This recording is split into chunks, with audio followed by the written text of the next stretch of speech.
ዛሬ ወደ እናንተ ይዤ የቀረብኩት ሂልባን ነው። ሂልባ በአረብ ሀገራት በተለያየ መንገድ ይጠቀሙታል። እሱን ደግሞ ዛሬ በሰላጣ መልክ እንዴት አድርጌ እንዳዘጋጀሁት አብረን እናያለን። ሂልባ ጥንታዊ ምግብ ነው። ሂልባን እኛም በሀገራችን በመድኃኒትነት እንጠቀመዋለን።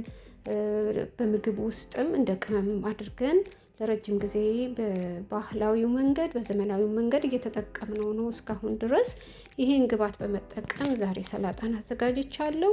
ይሄን ሰላጣ እንዴት አድርጌ እንደሰራው ቪዲዮውን እስከ መጨረሻ ተከታተሉ። እንደምን አላችሁ ውድ ተመልካቾቼ፣ ሰላምና ጤና ይድረሳችሁ። ዛሬ ደግሞ የሂልባን አሰራር አብረን እንድናይ ስለፈለኩኝ ወደ እናንተ ይዤ መጥቻለሁ። ሂልባ በጥንት ዘመን የሚታወቅ ከጥራጥሬ ዘሮች አንዱ ነው። ይሄ ሂልባ ለምግብነት፣ ለመድኃኒትነት እንደገና ደግሞ በመቃብር ስርዓት ላይ በአንዳንድ ሀገሮች ይጠቀሙታል። በሕክምናው ዘርፍ በባህላዊ መንገድ ነው። እኛም ከዛ አንዱ በባህላዊ መንገድ ይህን ሂልባ በአንዳንድ ቦታ ላይ እስካሁን ድረስ እንደሚጠቀሙት ተስፋ አድርጋለሁ። በአብዛኛው ግን ለምግብና ለመጠጥነት ነው የምንጠቀመው። ይሄ ሂልባ ምንድን ነው ለምትሉ ቪዲዮውን እንግዲህ እስከ መጨረሻው ተከታተሉና ምን እንደሆነ አብረን እናያለን። ለሱ ያዘጋጀሁት በጣም ጥቂት የሆኑ ነገሮችን ነው። እዚህ ጋር እንደምታዩት የሰላጣ ቅጠልን አዘጋጅቻለሁ። የሰላጣ ቅጠሉን ሙሉን አልተጠቀምኩም። ግንዱ ወፈር ስላለ ግንዱን መጠቀም ስላልፈለኩ ቀጥታ ቅጠሉን ብቻ በመሸርደድ በዚህ መልክ አዘጋጅቼ ገርደፍ ገርደፍ አደርገዋለሁ ማለት ነው።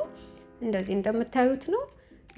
ብዙ በሌላ መልክ ወይም ደግሞ ሰንጠቅ ሰንጠቅ አድርጌ ማስቀመጥ ስላልፈለኩኝ ነው። በዚህ መልክ እንግዲህ እንደምታዩት አዘጋጅቼ ባዘጋጀሁት ባውል ላይ እያስቀመጥኩት ነው። ከዛ በኋላ በሀገራችን የባሮ ሽንኩርት የምንለው ወይም ደግሞ እዚህ ሀገር ግሪን ኦኒየን እንለዋለን ወይም በሳል ይሉታል። እሱን እንደዚች የምፈልገውን ያህል ከተፍ ከተፍ አድርጌ ጨምርበታለሁ ማለት ነው። እናንተ ባሮ ሽንኩርት መጠቀም ካልፈለጋችሁ ሌላ ግብዓት መጨመር ትችላላችሁ። ቀዩን ሽንኩርት ወይም ደግሞ ነጣ ያለውን ሽንኩርት መጠቀም ይቻላል።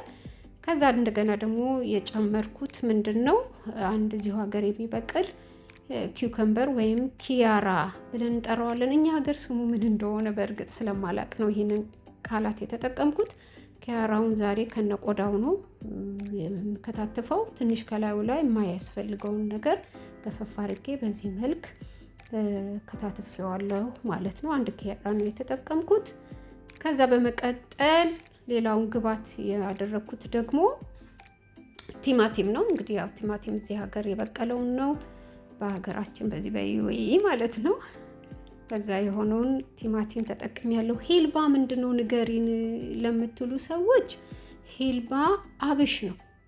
አብሽ ነው ልትሉ ትችላላችሁ። አዎ አብሽ ነው።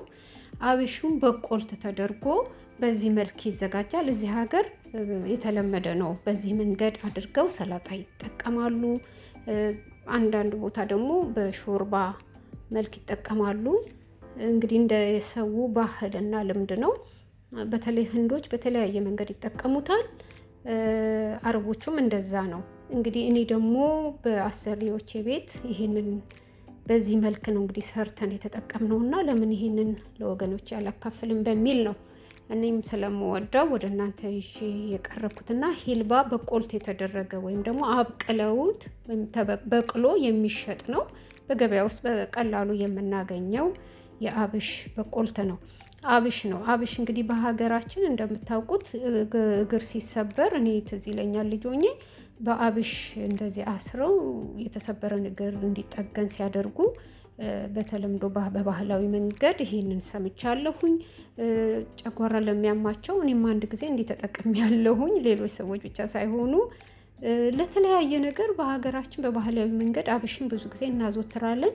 ከዛ ባሻገር ደግሞ ከዳቦ ጋር ለዳቦ ጥሩ ፍሌቨር ይሰጠዋል። በቅመሞች ውስጥም ተጨምሮ ከሽሮ ጋራ እንደዚህ እንደምንመገበው አስታውሳለሁኝ። በአሁኑ ወቅት አብሽን በምን መንገድ እንደምንጠቀም አላውቅም። ኢትዮጵያ ውስጥ ያለን አሁን አብሽን በምን መንገድ ነው እየተጠቀማችሁ ያላችሁት? እሱን ኮመንት ላይ በጽፉልኝ ደስ ይለኛል። እንግዲህ ሂልባ በአረብኛ ነው። በአረብኛ ሄልባ ይሉታል።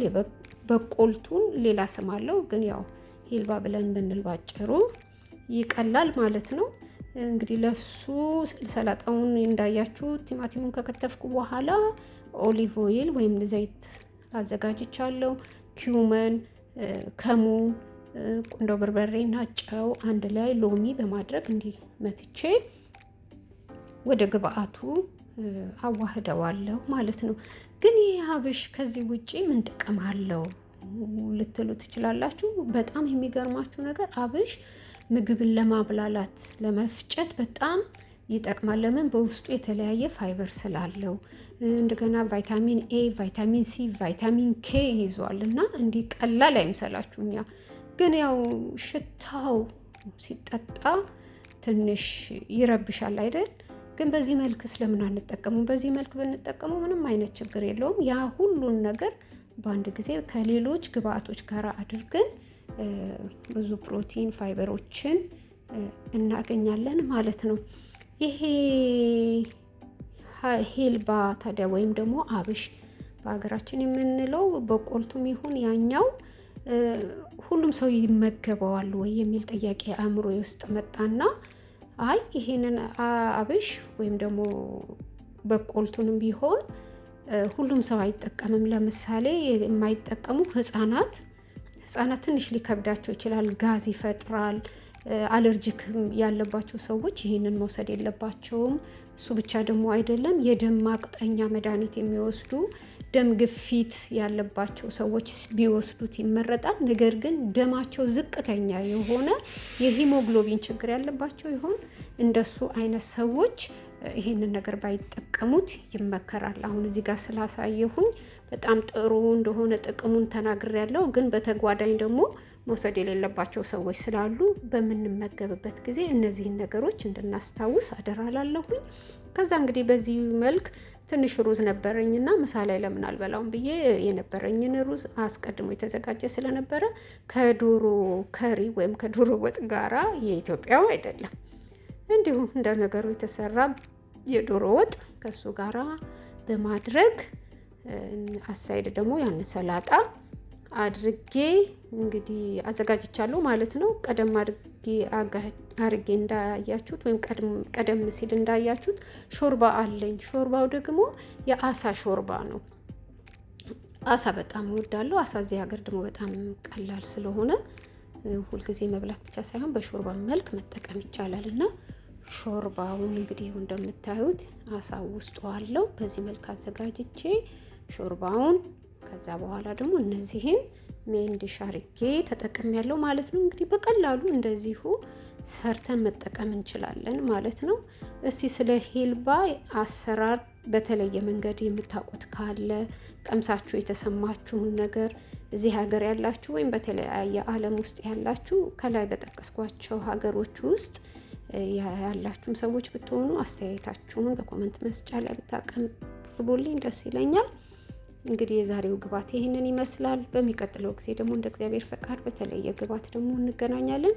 እስከዛው ድረስ ቸር ቆዩልኝ። አመሰግናለሁ።